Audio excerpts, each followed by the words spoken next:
আজকে একটি গল্প বলবো। আচ্ছা যাক, অনেকদিন পরে তোমাদের গল্প শোনার ইচ্ছে হয়েছে, একটি গল্প বলি। আর আসলে আমরা যখন ছোট ছিলাম ওই সময় গল্প বা গ্রামীণ কিচ্ছা ছিল, বুঝছো? ছোট্ট একটি, সময় কম, এরকম একটি কিচ্ছা বলি। কি বলো? ধন্যবাদ। এক বুকা লোক গেছে শ্বশুর বাড়িতে, বুঝছো? শ্বশুর বাড়িতে যাওয়ার পরে নতুন যখন বিয়ে করছে, বুকা তো বুকাই, বুঝছো? সে বিয়ে করা যখন গেছে তখন যাওয়ার পরে সকালবেলা ঘুম থেকে ওঠার পরে স্বাভাবিকভাবে প্রচলিত নিয়ম যেটা দেখা গেছে, জামাইদের সকালবেলা একটা নাস্তার ব্যবস্থা করে না? তো জামাই যে রুমে বসা ছিল পাশেই ছিল একটা রান্নাঘর, শাশুড়ি ওইখানে রান্না করে, বুঝছো? তো ওইখানে ওই দিন পিঠা রান্না করতেছে। তো পিঠার নাম তেলের পিঠা, ঠিক আছে?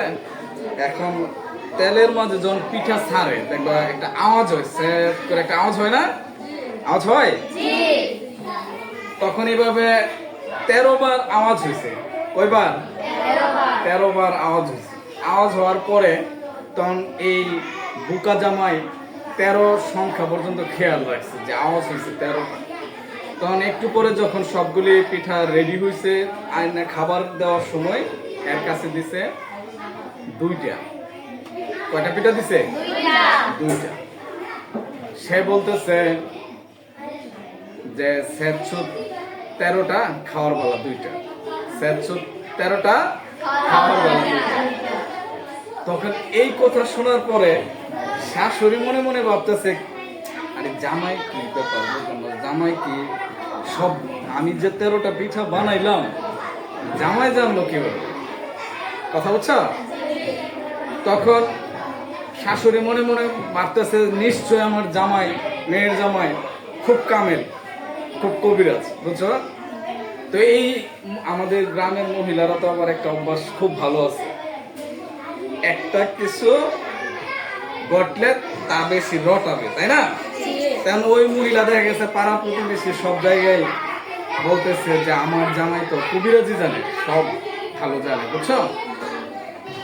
তখন এক মহিলা, একবারের পাশে ছিল একটা জঙ্গল, জঙ্গলের সাইড দিয়া যাইতেছিল।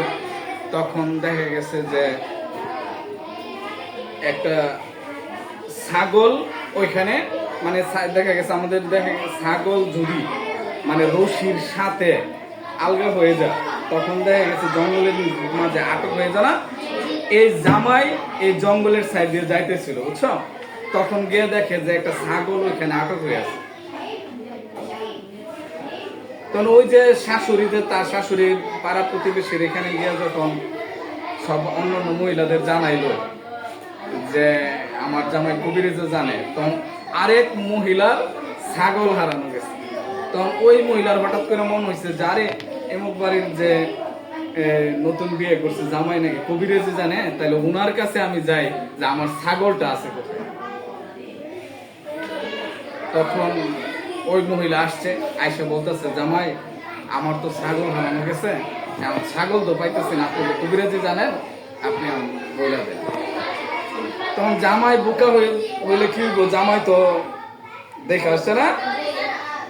জামাই বলতেছে, একটু চোখ বুঝা বললো যে দেখো ওই বাড়ির পাশে যে একটা জঙ্গল আছে, জঙ্গলের পাশে এরকম আটকা আছে ছাগলটা, ওইখান থেকে। তখন ওই মহিলা গেল, যাওয়ার পরে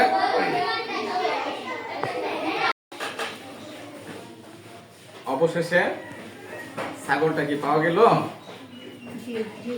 পাওয়া গেল। কারণ ওই জঙ্গলের মাঝে যখন গিয়ে দেখে বাঁধা অবস্থায় আছে না, ওই মহিলা যখন ছাগলটা গিয়ে দেখলো তখন ওই মহিলা কি করলো, আবার আশেপাশের সমস্ত এলাকাতে জানাই দিল যে এমুক বাড়ির এমুকের মেয়ের জামাই বিশাল বড় কবিরাজ, মানে যে কোনো জিনিস হারানো গেলে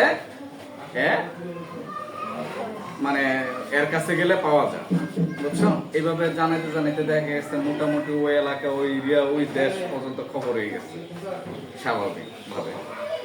এখন এমনই এক সময় দেখা গেছে ওই এলাকার এক ওই দেশের রাজার মেয়ের গলার হার হারায় ফেলছে। এখন সব জায়গায় খোঁজাখুঁজি করতেছে। যখন দেখা গেছে রাজার মেয়ে পুকুরে গোসল করতে গেছিল, তখন এগুলি যখন কাটে রাখে গেছিল, তখন এক চোরে এগুলো নিয়ে গেছিল, বুঝছো? এখন মানুষে যদি নিয়ে যায়, এই ইচ্ছা করে যদি চুরি করে নিয়ে যায়, চুরে নিয়ে গেলে কি এগুলো আর খুঁজে পাওয়া যায়?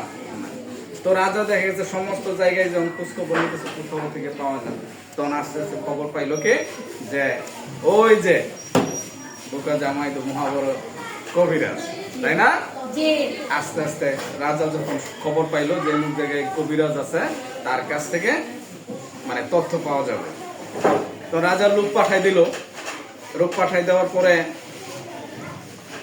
এই জামাইকে লোকের আইসা রাজ দরবারে ধরে নিয়ে গেল। জামাই তো আর ঘটনা কোনো কিছু বুঝতেছে না। যাওয়ার পরে বললো যে কবিরাজ সাহেব, আমার মেয়ের গলার হাত হাওয়া চলছে,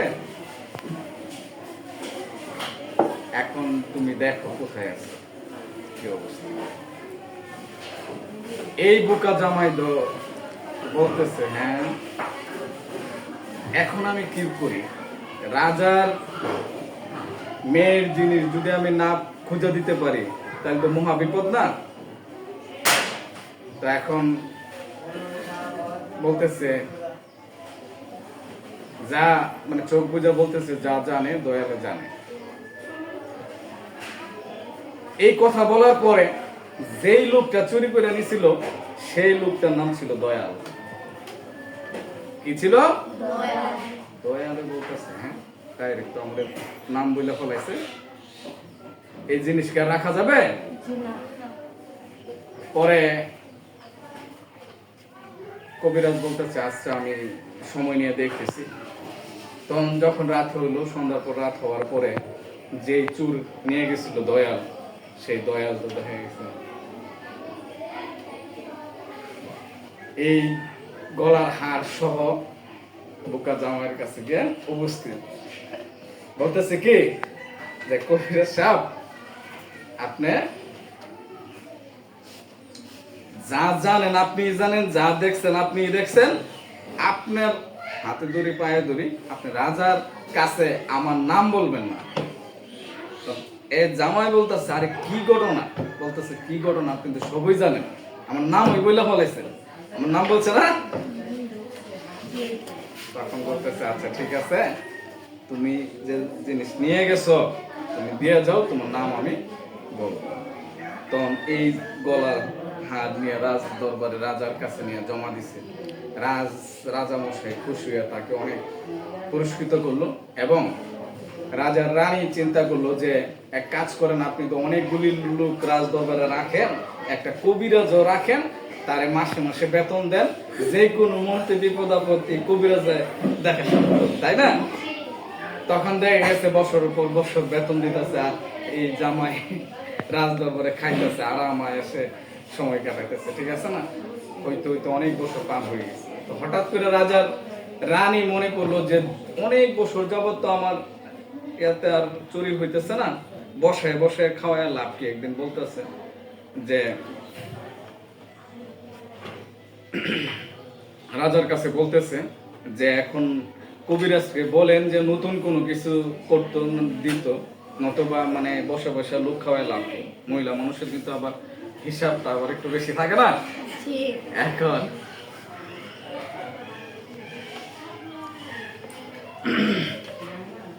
পরবর্তী যখন রাত্রে রাজা মশাই ডাক দিল কবিরাজকে, কবিরাজ যে ঘটনা খুলে বললো যে কবিরাজ এখন আপনি নতুন কিছু একটা ইয়ে করেন, নতুবা এইভাবে।